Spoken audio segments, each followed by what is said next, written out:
So the presentation today is about the key priorities for mental health policies. That's essentially the points we have to deal with, but also how the EPA participates into these different important issues. Not only about the future, but mainly around the beyond the COVID crisis, because we think it's definitely a threat, but maybe also of an opportunity.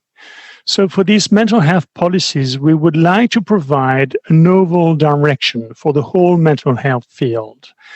And this mainly needs to really describe a vision. What are for us our real priorities for the development of mental health care? What are the values on which we build these different perspectives and essentially where we want to go?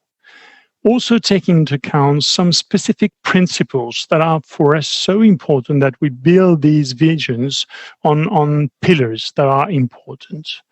And all along the way, we have to define objectives, not only about what are our priorities, but how we think we could get there and what would be kind of endpoints, really showing that we are doing progress.